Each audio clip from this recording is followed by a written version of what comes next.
मेरे प्रिय साथियों, कीर्तिमान ग्लोबल स्टडीज में आज हम लोग मना रहे हैं युवा दिवस।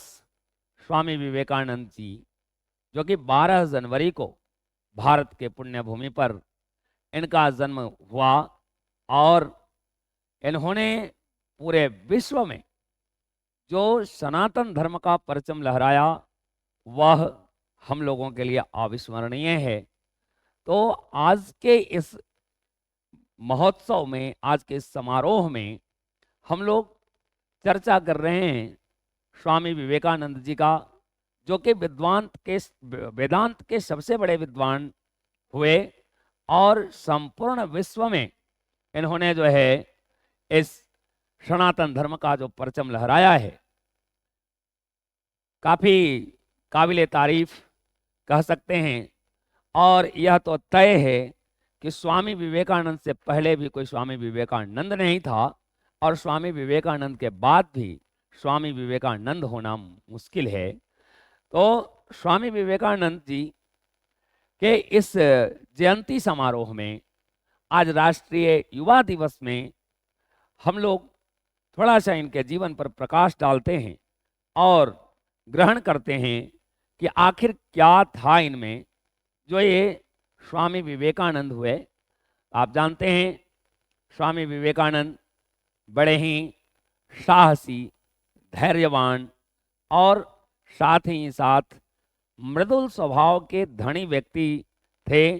आपको पता है कि जब 1893 में अमेरिका के शिकागो में विश्व धर्म सम्मेलन हो रहा था, तो उस विश्व धर्म सम्मेलन में इन्होंने जो है पूरे संसार भर में इन्होंने जो ख्याति प्राप्त की उस धर्म सम्मेलन के द्वारा, जैसा कि यह विदित है, हम सभी भारतीय इस बात से अवगत हैं कि उस धर्म सम्मेलन में स्वामी जी को मात्र 2 मिनट का मौका मिला था, लेकिन वे 2 मिनट का मौका इनको जो है पूरे चराचर जगत कह सकते हैं, इस समस्त सृष्टि में यह जो कीर्तिमान स्थापित उन्होंने किया, मात्र 2 मिनट के अवसर प्राप्त करने के बाद भी जिन्होंने पूरे अमेरिका के साथ पूरे दुनिया को अपनी वक्तृता से जिन्होंने प्रभावित की, तो जबरदस्त वाक शैली के साथ इन्होंने जो भाषण का प्रारंभ किया और उसी का परिणाम कि स्वामी विवेकानंद जी इस धरा के पटल पर अमर होकर रह गए। और आज भी हम स्वामी विवेकानंद जी के छवि मात्र से ही आप समझ सकते हैं कितनी अद्भुत छवि है इनकी। हर एक व्यक्ति जो इन पर आकर्षित हो सकता है मात्र छवि से। अब आप समझ सकते हो कि यदि आप इनके जीवन गाथा को पढ़ोगे, जब इनके बारे में जानोगे, इनके कृत्यों को समझोगे और अगर इनके जीवन पथ पर जो इन्होंने चला है उसका अगर एक पग का भी अनुसरण कर लिया जाए तो हमारा जीवन धन्य हो सकता है।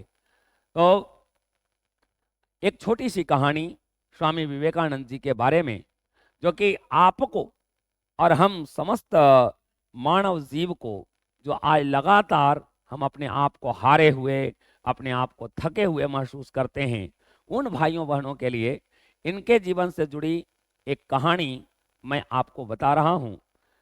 स्वामी विवेकानंद जी, बताया जाता है कि एक बार थोड़ा चूंकि कुशाग्र बुद्धि के थे और नटखट स्वभाव भी इनका था, और नटखट स्वभाव के कारण ही इन्होंने बचपन में एक बंदर पर ढेला मारा। बंदर जो है इनके पीछे दौड़ पड़ा। अब ये बंदर से डर करके लगातार भागे जा रहे हैं और बंदर भी लगातार इनका पीछा किए जा रहा था। इस दृश्य को एक वृद्ध व्यक्ति ने देखा और उस वृद्ध ने इन्हें रोका, वे लड़के क्यों भागे जा रहे हो, रुको।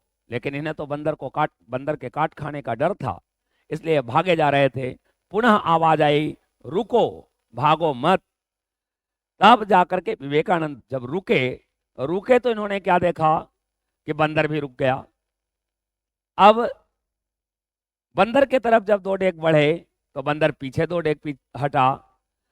मतलब इस तरह से ये समझ पाए कि विपत्तियां हमारी तभी तक होती है, हमें तभी तक परेशान करती है जब तक हम उससे भाग रहे होते हैं। और मतलब एक बंदर की कहानी से आप इसको समझ सकते हैं।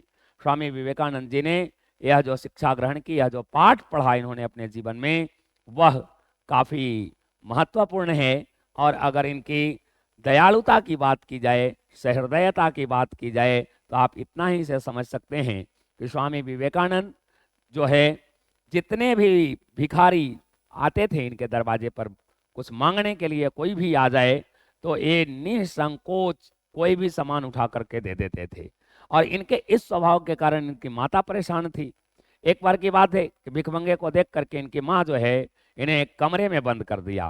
भिखमंगा जब इनके दरवाजे पर आया तो विवेकानंद जी खिड़की से देखा कि ठंड में किकुर रहा है, तो उन्होंने जो है अपने घर के नए कंबल को ही उस भिखमंगे को खिड़की से गिरा दिया, दे दिया। तो बड़े दयालु स्वभाव के भी व्यक्ति रहे हैं।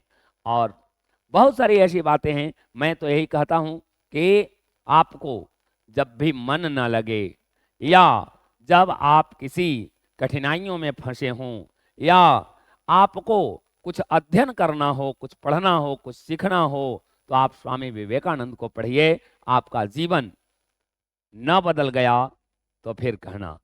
तो ये हैं स्वामी विवेकानंद जी। मैं बहुत बहुत धन्यवाद आप सभी का।